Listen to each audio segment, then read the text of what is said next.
Você já ouviu falar no Monge Louco da Rússia? Grigori Rasputin é um dos personagens mais intrigantes e polêmicos da história russa, cercado por misticismo, boatos e lendas sombrias. Hoje, vamos descobrir quem foi esse homem que saiu de uma pequena vila na Sibéria e chegou ao coração do poder russo, se tornando conselheiro da última família czarista da Rússia, os Romanov. Esse vídeo vai te levar para uma viagem pelos escândalos, o poder e a controversa influência de Rasputin sobre a família imperial e a sociedade da época. E antes da gente continuar, já se inscreva no canal para não perder os próximos vídeos. Rasputin nasceu em 1869, em um vilarejo na Sibéria, uma região remota e praticamente isolada da Rússia. Desde jovem, ele se destacava no vilarejo, afirmando ter dons especiais, como poderes de cura e habilidades hipnóticas. Acreditando nesses poderes, ele peregrinou por várias regiões, incluindo a Grécia, e chegou a frequentar um mosteiro nos Montes Urais, mas nunca se tornou um monge oficialmente. Ao retornar, ele não era mais apenas um camponês, mas um curandeiro famoso e místico. No início dos anos 1900, Rasputin alcança São Petersburgo e sua fama começa a se espalhar rapidamente, principalmente quando é procurado pelo czar Nicolau II e sua esposa Alexandra, que acreditavam que ele poderia curar o jovem Alexei Romanov, filho do casal, que sofria de hemofilia. É nesse momento que Rasputin conquista a confiança absoluta dos Romanov. Os relatos sobre a habilidade de Rasputin de curar Alexei variam entre lendas e histórias reais. Mas o fato é que ele foi capaz de acalmar a família nos momentos de crise, especialmente para a czarina Alexandra.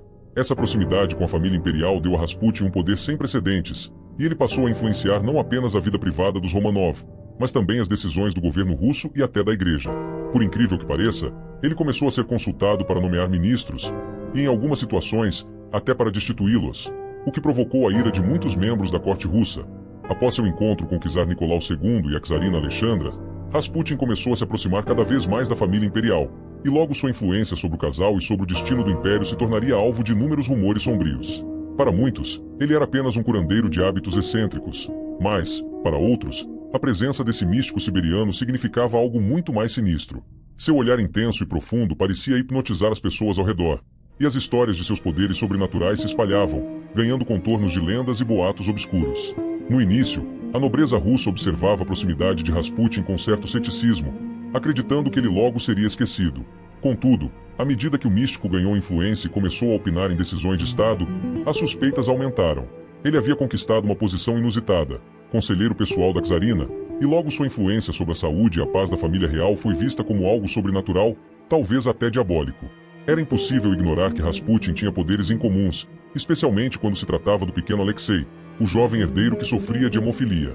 A doença trazia uma angústia insuportável à czarina, e, em momentos de crise, Rasputin parecia saber exatamente o que fazer para controlar o sangramento de Alexei.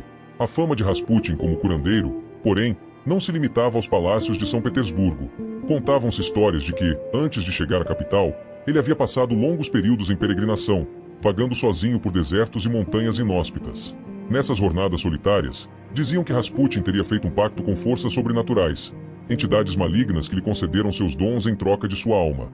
Acreditava-se que, durante essas peregrinações, ele havia adquirido poderes de cura, mas também habilidades obscuras, como hipnotizar e controlar mentalmente qualquer pessoa que o encarasse por tempo demais.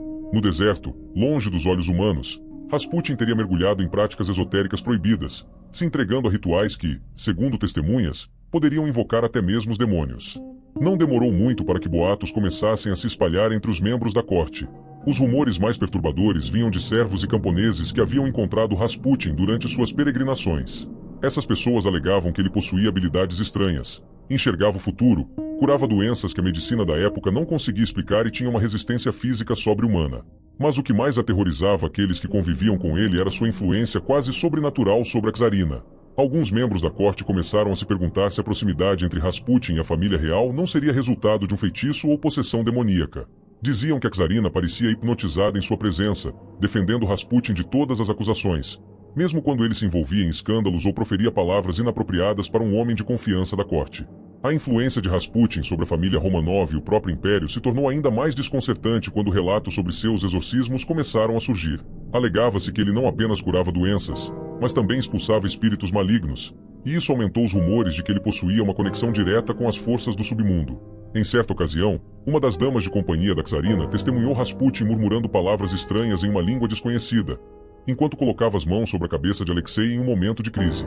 A dama jura que viu o garoto, que antes se contorcia em dor, subitamente acalmar-se e adormecer. Para os crentes, Rasputin havia feito o impossível, mas para os mais céticos, ele estava invocando algo que a razão não conseguia explicar. Com o passar do tempo, o medo em torno de Rasputin crescia. Em festas e reuniões, ele parecia capaz de prever eventos com uma precisão assustadora. Em uma ocasião, Rasputin anunciou a morte de um dos ministros mais importantes do império, e, dias depois, o homem morreu em circunstâncias inexplicáveis. Os boatos de que ele poderia ter feito um pacto com demônios para obter seus poderes se intensificaram, especialmente entre aqueles que conheciam histórias de suas peregrinações pelo deserto e pelos montes da Sibéria. Supunha-se que, nesses períodos de isolamento, ele teria invocado espíritos sombrios e que, em troca, recebeu as habilidades que o tornaram famoso. Os boatos de possessão demoníaca não se limitavam a membros da corte. Muitos no povo também acreditavam que a alma de Rasputin havia sido corrompida. As lendas sobre ele tomaram conta da imaginação popular, e até hoje alguns estudiosos sugerem que o próprio czar e a czarina estavam cientes desses rumores, mas que, por confiarem cegamente na sua habilidade de curar o filho, decidiram ignorá-los. Para alguns, ele era um santo. Para outros, um agente das trevas que, pouco a pouco, sugava a vitalidade da Rússia. Os relatos sobre comportamentos estranhos e explosões de raiva, seguidos por momentos de intensa calma e serenidade, só aumentavam a suspeita de possessão demoníaca. No entanto, a influência de Rasputin foi posta à prova quando ele começou a interferir abertamente nas decisões políticas e religiosas do império, impondo sua vontade e afastando aqueles que se opunham ao seu poder. Ministros e nobres começaram a temer que ele realmente tivesse se tornado uma figura incontrolável. E, enquanto sua proximidade com a família real aumentava, o número de seus inimigos também crescia. Eles acreditavam que Rasputin usava de algum poder sobrenatural para manter seu lugar privilegiado na corte, e muitos nobres começaram a conspirar para afastá-lo da família imperial. Mas os poderes de Rasputin não se limitaram apenas à política. Contava-se que, nas noites em que ele rezava pela saúde do jovem Alexei, estranhos fenômenos aconteciam no palácio. Objetos se moviam sozinhos, passos eram ouvidos nos corredores vazios, e sombras sem dono apareciam nas paredes. Os membros da corte e os próprios servos afirmavam que o palácio estava amaldiçoado pela presença do monge. Dizia-se que Rasputin carregava consigo uma escuridão que contaminava o local, e muitos acreditavam que ele era possuído por demônios que o guiavam em sua ascensão ao poder.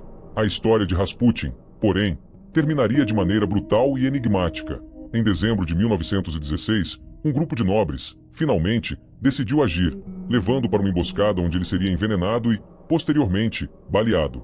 Mas, como diz a lenda, Rasputin sobreviveu a ambas as tentativas, como se tivesse sido protegido por uma força invisível, algo que muitos associavam ao pacto que, supostamente, ele havia feito anos antes. Somente após ser jogado no gélido rio Neva é que Rasputin sucumbiu, e ainda assim, segundo alguns relatos, teria lutado até o último momento. A morte de Rasputin não acabou com as lendas ao seu redor. Pelo contrário, a ideia de que ele possuía poderes sobrenaturais só aumentou após sua morte, e a crença de que ele estava possuído por demônios continua a fascinar estudiosos e curiosos. Afinal, quem era esse monge louco que encantou e apavorou uma das famílias mais poderosas da Rússia? Anos depois de sua morte, a figura de Rasputin permanece envolta em mistério, e sua influência sombria sobre a história russa ainda causa calafrios. A história de Grigori Rasputin é um verdadeiro enigma, uma mistura de mistério, lendas e terror que continua fascinando até hoje. Ele foi uma figura que desafiou todas as convenções e mergulhou a Rússia imperial em uma aura de suspense e desconfiança. Desde as sombras das cortes até o coração da família Romanov, Rasputin deixou marcas profundas e indeléveis que jamais serão esquecidas. Se você gostou desse vídeo, não se esqueça de se inscrever no canal, ativar as notificações e deixar o seu like. Dessa forma, você nos ajuda a continuar trazendo mais conteúdos fascinantes como este. E se você ficou curioso para saber mais sobre as figuras históricas que moldaram os eventos mais misteriosos e sombrios do mundo, assista aos outros vídeos recomendados que vão aparecer na tela. Compartilhe com a gente nos comentários o que você acha. Rasputin foi um santo, um homem possuído ou apenas um gênio da manipulação? Nos vemos no próximo vídeo.